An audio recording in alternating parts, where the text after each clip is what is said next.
Autoaibė – automobilių dalys ir reikmenys. Stabilų stabdymą garantuoja Alait Nippon, pasaulinio lygio stabdžių diskų ir kaladėlių gamintojas. Rinkis pagal automobilį autoaibė.lt. Sveiki atvykę į naują Gražys epizodą. Šiandieną epizode Volvo. Naujas formatas, kurį išbandysim. Ir jeigu jis jums patinka, o kas svarbiau, jeigu nepatinka, rašykit, kas nepatinka komentaruose. Anksčiau mes filmuodavom pigus narkotiką epizodus ir kalbėdavom apie išskirtinius, įdomius arba tiesiog drifto automobilius. Ir šiandien mes kalbėsime apie drifto Volvaką, kuris yra Baudžiūno.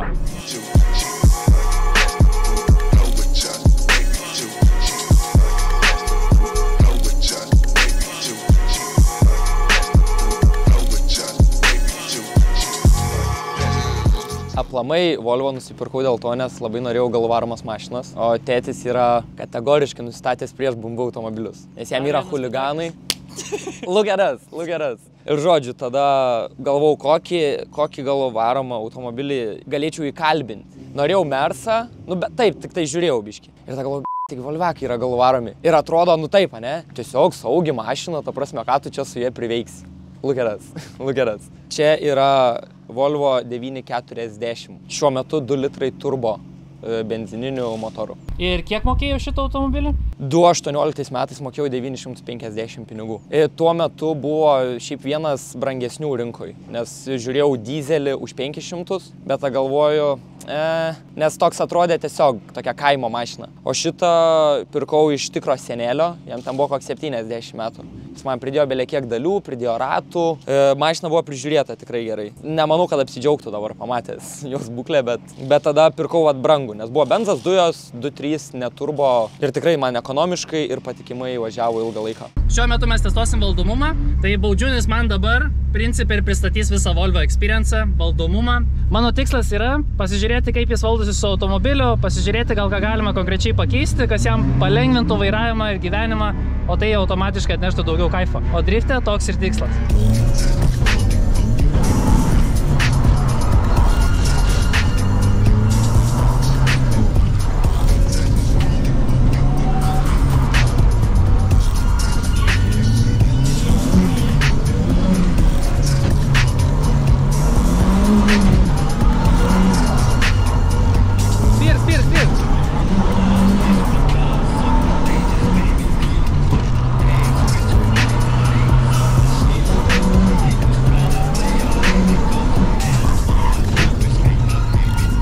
Ta prasme, iš tavo važiavimo, ką matau, tai žiauriai gerai valdosi mašina.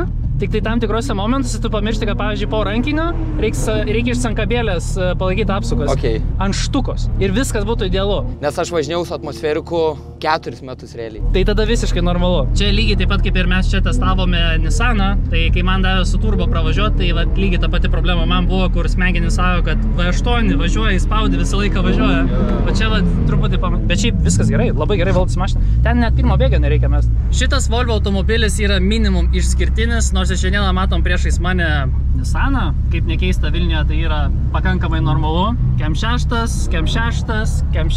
o kaip netikėta dar vienas Kem 6, o kaip netikėta dar vienas Kem 6. Viskas čia standartiškai. Čia yra nepagarba. Kodėl jis tai daro? Čia jisai disina Volvo. 5 like ir priremiu morką. Tai taip, čia originaliai, kadangi yra 2 litrai turbo, originaliai eina 114 kW. Kiek dabar yra kilovatų, aš nežinau. Pakeisti purkštukai našesnius, pakeistas oro srautas į didesnį, pakeista turbina į didesnę, pakeistas išmetimo kolektorius į našesnį, daug našesnį, nes originalus yra tiesiog šūdų krūvais, ten belekaip kaista ir šitas irgi kaista, bet tas labiau. Ir viskas, dar yra elektroninis degimas, ne bekontaktinis, Volvo Old School, tai biški yra geriau. Aš taip numanau, kad su 1 baru slėgio turbinoje mes turim apie 140 kažkur kilovatų. Bet tu neveltui paminėjai 1 barą, o kiek mes dabar barų turim? Mes dabar turim 0,6. Geriausiu atveju ar 0,6 stabilius? Stabilius. Okay. Tai mes dabar turim 2 plytą. Realijo. Todėl bus ją labai įdomu ištestuoti. Ok, radai tu tą automobilį, kur ieškot tokių automobilių įmanoma? Tikriausiai tau tekia ieškoti ratų. Ne tokių ratų. Aš kalbu apie tos ratus, kurie yra reti, įdomus, kasdienai, darbiniai, o būtent savo skonio ratus gali išsirinkti autogidas.lt. Nuo rečiausio Volvo iki kasdienio Šarano arba tiesiog šeiminio universalo, didelis skelbimų kiekis garantuoja, kad rasi savus ratus. Net ir tokių ratų skelbimą. O veiksmų planas įdėti skelbimą labai paprastas. Užsipildai visus reikiamus laukelius, kuo geresnės nuotraukos, tuo greičiau parsiduoda tavo ratai, o jau išsirinkus savo tinkantį skelbimo planą, pasinaudojam nuolaidos kodų krepšdesys ir būtinai turime omenyje, kad tau patinkančių ratų kiekis neribotas. Užsuk į autogidas.lt. Žiūrėjau ir autogidė buvo pigesni variantai kaip visada. Variklį kaip ir jau išsiaiškinom, benzas, viskas ok. Priekinė važiuoklė, ką esi padaręs, kad galėtų mašinas lįsti šon? Čia yra integruoti coiloveriai, vadinami bomžkoiliai nuo BMW EM6 automobilio. Tai žodžiu, be BMW vis tiek neapsėjom? Ne. Nes pigiausiai tiesiog coil. Bet žodžiu, kas yra keista. Kiek mokėjai už coilus? 120 eurų gal. Tai ten reikėjo paburt biškį atraminius, bet pati apačia labai gražiai man įsistatė, nupjovus originalius, susivirinau gerai. Tada yra išsukimo adapteriai. Šiaip galiu pabandyti susukti vairą, gal matysis jie. Tai va, čia yra pilnas lokas, kiek Volvo turi dabar. Kurie šiek tiek padidino išsukimą, bet taip pat padarė Ackermano nulinį laipsnį. Tai jie ten koreguoja šitą irgi. Ir ką tai reiškia? Blogai, gerai? Nu, čia jau Simonas pasakys ištestavęs automobilį. Šito ir šito. Didžiulis atstumas, jau smegenis apkrauna. O principas padaryti taip ergonomiškai taisyklingai viską, kad tavo kūnas galėtų atsipalaiduoti. Nu, tipo, tau būtų ant tiek patogu, kad tu galėtum susikaupti tik važiavimą. Okay. Ir daug kas šitus dalykus nuvertina, kad tipo, čia preferences. Ne, čia literaliai yra arba tavo smegenim patogiai pasidarai, arba biškis straglins.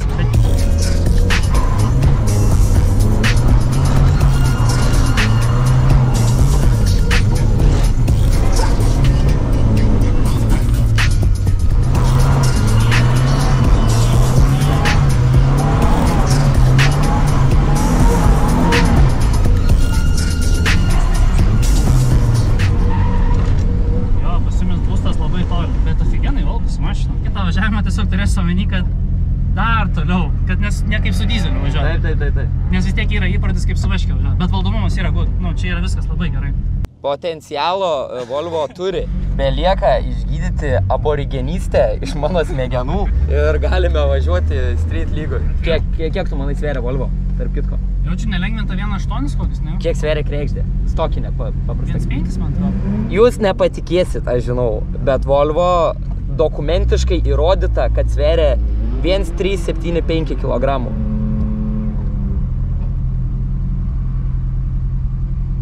Visi galvoja, kad Volvo čia 2 tonos, čia... Teisus. O čia yra 1,387.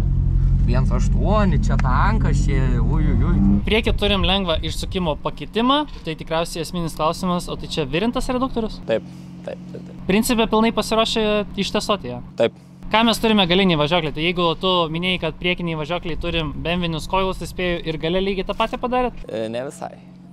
Gale turim coilinės KEM6 spyruoklės su reguliatoriais ir Volkswagen Caddy amortizatorius. Volkswagen Caddy? Taip. Nes jie yra, jų tinka, nu, tipo, montavimo vietos labai gerai. Ten tik tai tokias reikėjo tarpininkės padaryti iš veržlyčių. Žodžiu, kad įsidėtų. Bet jie yra kietesni ir jie yra trumpesnio štoko. Tai dropintai mašinai buvo geriau. Kokias dar modifikacijas padarei? Tai jaučiu tikriausiai reiktų perėti saloną. Nes tai išoriai daugiau nieko kaip... Dar yra kumas perkeltas į bagažinę, bet bagažinė kol kas neatsidaro. Gerai, šitą iškirpsiu, nes mes dar nevažiavom. Sezonui sankaba sueidavo. Krepšdesys perspėja. Sunki kairė koja verčia sankabą prakaituoti ir greičiau dėvėtis. Tuo tarpu sunki dešinė koja arba dažnas gazo pedalo naudojimas dėvi viską. Net ir stabdžius. Tačiau problemų nėra, nes su dalimis tavo automobilį pagelbės AutoAibėje dirbantis konsultantai. Turėk automobilio VIN kodą ir visais atsakymais pasirūpins apmokyti ir kvalifikuoti darbuotojai. O jau kokybišką saugumo jausmą palaikys Allied Nippon stabdžių dalys jūsų automobiliui. Visos reikalingos automobilio dalys vienoje vietoje ir galimybė užsisakyti detalės iš autoaibė.lt internetinės parduotuvės. O detalės gali atsiimti artimiausioje parduotuvėje, paštomate arba tiesiog kurjeriu. Tai sankabos spyris yra staigus impulsas ir atleidimas. Masažavimas, kai mes darom va šitą bangavimą. Ir tas bangavimas turi ir pliusų ir minusų tam tikroje situacijoje. Nėra, kad dega sankaba nuo to. Jo, vartojasi labiau, bet pats efektas gaunasi, kad tu geriau ant šlapios dangos geriau supranti, ant kiek tavo ratai galiniai išsisukia. Tai va, pavyzdžiui, kai tu perspiri ir tavo ratai staigiai išsisuka, tu to netaip greit, tu to praktiškai negali suvaldyti. Nes ratai staigiai išsisuka ir tu gali nespėti vairą atsukti, kad mašina nesusisuktų. O jeigu aš masažuoju sankabą, tai reiškia, aš prilaikau RPM-us visą laiką tos, kurios man reikia. Ir vat nusprendžiu, jeigu man trūksta, galiu inputą daduoti, tokį plačkiką daduoti. Bet visą laiką mano RPM-ai gausis vietoje, kur aš noriu. Supratau. Bet jo sankaba man nepasakys, nes sandėlys sezonui sankaba sueidavo. Tai čia 100 eurų. Nu, tipo. O aš patikėk manim sankabą naudoju tai, kaip aš noriu. Tipo, yra video, kad aš dvim vieną klačkiką, tipo visišką klačdam padarau, kas su dvimasiu ant popieriaus turėjo kiekvieną kartą ištaškyti viską. Aha. Bindė ir dandė, tipo, nei kartą neištaškyti.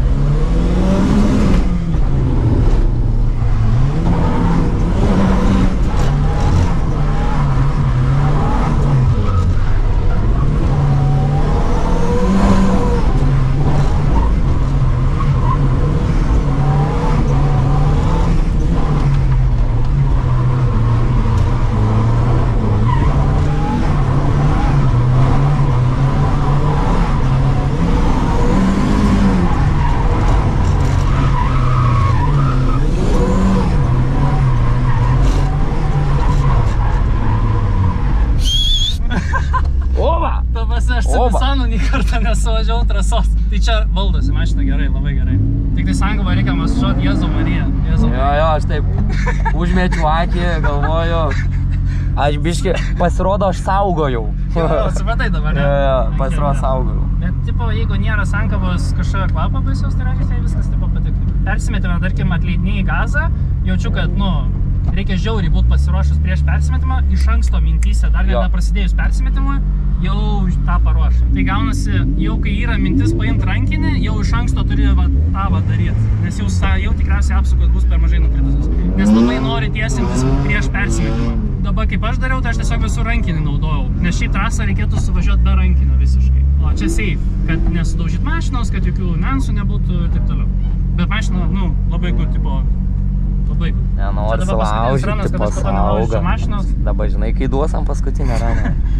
Jūs drebėkit, čia sveiktų važiuotojau. Bet ir matyti su antru bėgiu, ten tipo, aš trajektoriškai neidealiai dariau, nes mano tikslas buvo neišsitiesin, bet net ir neidealiai trajektoriškai vis tiek suvažiavom antru bėgiu ten, nes aš dar nežinau mašinos ribos. Dėl to gaunas, kad labiau mašinos resursų kompensuojam važiavimo klaidas. Tai su laiku, ką ir Vasiliauskas pasakė, kad principai, jeigu nori ilgai ir nuobodžiai šerti ir nesudaužyti mašinos ir ten nesulaužyti jos, tai reikia kelti savo driving skillą. Kad nereikėtų tų klačkikų nelaikų, rankinio nelaikų ir taip toliau. Čia yra protinga mintis iš tikrųjų. Į saloną yra įmontuotas sportinis vairas, žinoma. Yra įmontuotas Sparko lopšys su homologacija. Jau pirma salono modifikacija parodyta, tai ką mes matom, lopšys? Ar lopšys padėjo valdomumui? Nesitikėjau, kad ant tiek daug padės iš tikrųjų. Nes prieš tai būdavo, bandai važiuot ir nejauti priekio mašinos. Bent jau aš nejausdavau. Įsėdau lopšį, atrodo, kad tu vienas darinys esi su šito automobiliu ir labai padėjo. Tikrai labai rekomenduoju. Ką dar pakeitė į mašiną? Tai aišku, įdėjau hidraulinį rankinį, kas yra natūralu. Norint šert, įdėjau shifterį, kuris irgi labai padėjo, nes Volvos ta kulysa buvo tokia irkluojama biški. Tai to daugiau, viskas standartiškai. Ventiliatorius ant knopkutės, kuro mišinio geidžas, kai kurių plastikų nebuvimas, aišku, dėl svorio lengvinimo, kad būtų maksimalus performances. Manau, tiek.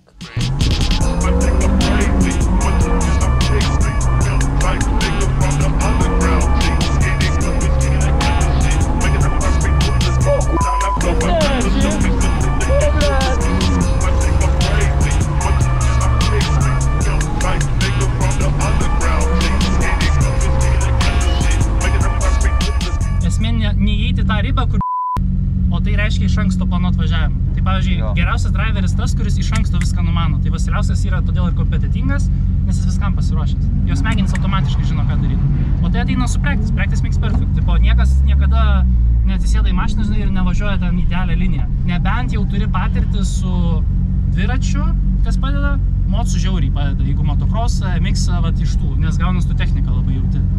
Ir tada gaunas, kad mums reikia keistis. Man šitas automobilis patiko, tikrai patiko.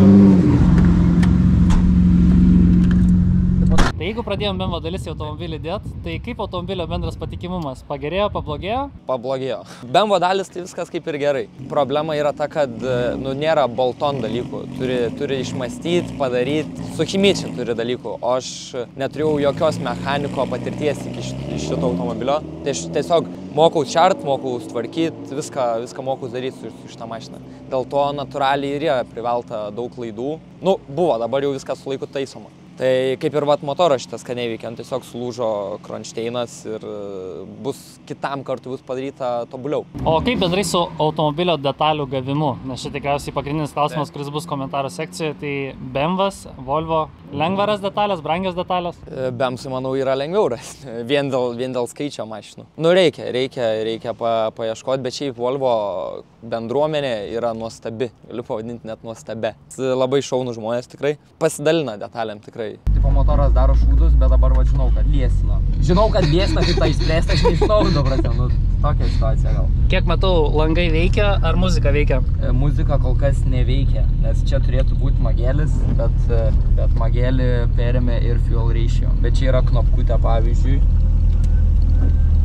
Dabar nėra vandens, bet ten yra purkštukai ant galinių padangų purkšt vandenį. Rimtai? Tai.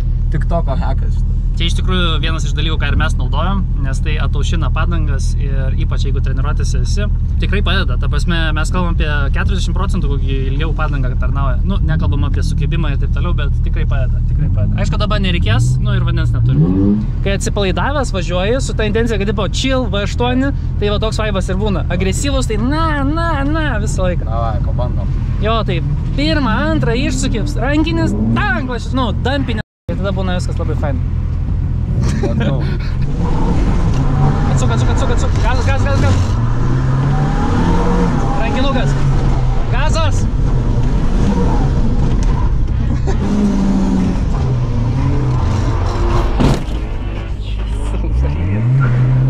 Nieko būna. Važiuojame pitus pasižiūrėti, ką pridirbom. Sulaužiam Volvo, tik ne tai. Bet kokiu atveju viskas yra sutaisoma ir esmė mėgautis procesu. Ne, aš tai labai nesiparinu, faktas, tam ir skirta. Tai aš išlipau iš mašinos, viskas gerai. Jisai mane primokė, kaip ten reiks su tą sankabą. Aš kai dėjau. Tai čia šiaip realiai ramiai išsiimsiu. Ar Volvo sunkesnis metalas? Matai, gavosi, kad truputį iš vidinės pusės važiavom ir mašina tiesiog išsėdė. Nu, taip pat čia normalu. Volvo laiko.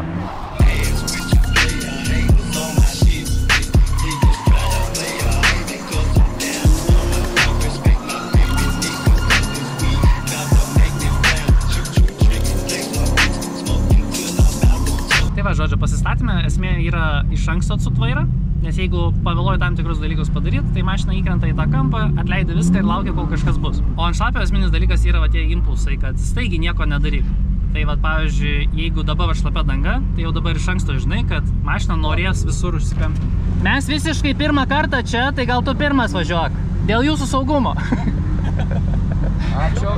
Tai tu dabar įsibėgėjai. Ir tiesiog iš rankinio pasistatai ir nepamiršti, kad reikia gazą palaikyti, kad mašina po to išveltų. Žodžiu, dabar, kad pajaustum greitą progresą su viena treniruotė, aš rėksiu. Labai gerai. Jo, sakyt, nu, kad tu plius minus suprasim, kada tai reikia daryti. Atsivaira. Gazas.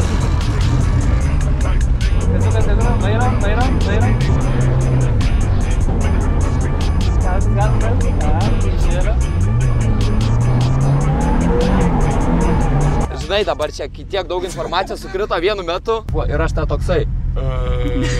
Nes aš pats visai nelabai išsimiegojęs, tai tikėtina, kad ir man blogai seks.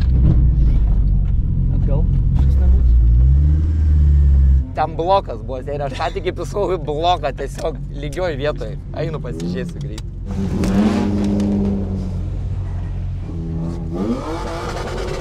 Weight reduction, bro. Man minėjai tą istoriją Matsuri, galėjo primint? Kad praeitą Matsuri, kurį aš važiavau, tai čia buvo praeitų metų rudens Matsuris. Tiesiog turėjau problemų su motoru treilino, taip sakant, kad davus gazo, taip darydavo ir nesirinkdavo apsukos. Tai bičas man iš Kauno atvežė visą kuro sistemą vos ne ir pakeitėm ir susiremontavom automobilį ir galėjau vakare tęsti savo performansą.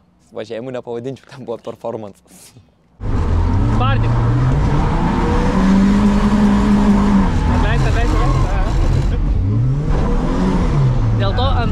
tikrųjų, reikės jausti, kaip tavo ratai jau išsisukę.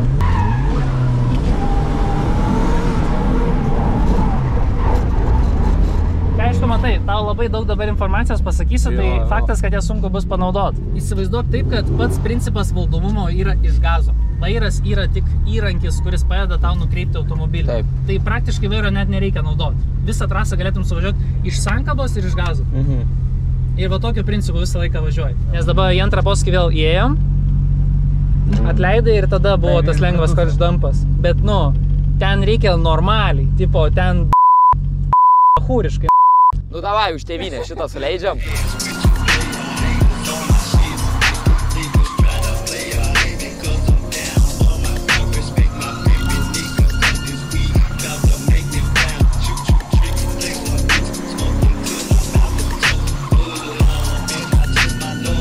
Ir pabaigai, kaip senais gerais laikais, reiktų automobilį įvertinti. Pirmas dalykas – automobilio kaina. Atitinkamai tai, kad jeigu žiūrime mes autogidą būtent šitą automobilį, bendrai žiūrint į automobilio išskirtinumą ir prieinamumą, tai pakankamai neblogos kainos. Pradėkime nuo valdomumo. Volvo valdomumas būtent su tokiu setupu visai neblogas. Aišku, testavome būtent ant šlapios dangos su truputį neveikiančiu turbos aktuatorium, bet bendrai automobilis yra nuspėjamas, iš 2 ratų sugebėjau suvažiuoti su automobiliu, tai trumpai tariant, jeigu aš sugebėjau suvažiuoti, tai principė bet kas galėtų suvažiuoti. Kaip ir visi adapteriai lokė, tam tikrų loko metu lokas truputį sukrenta. Bet tai nėra taip blogai, kad būtų automobilis visiškai nekontroliuojamas, todėl valdomumas šiandieną buvo pagirtinas. Taip atrodo treniruotės galas, tai va valdomumą ištestavom, kalbėjom apie agresyvesnį važiavimą ir šiandieną jis buvo pasiektas, tai tas yra šaunu.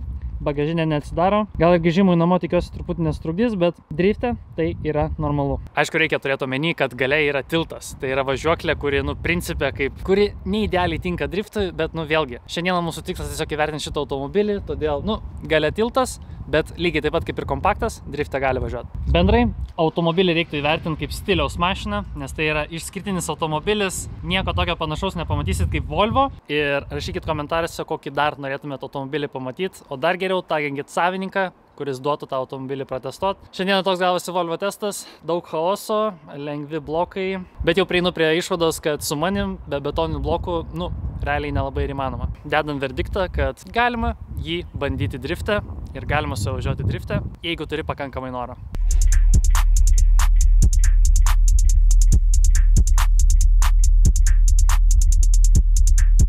Iki sekančio.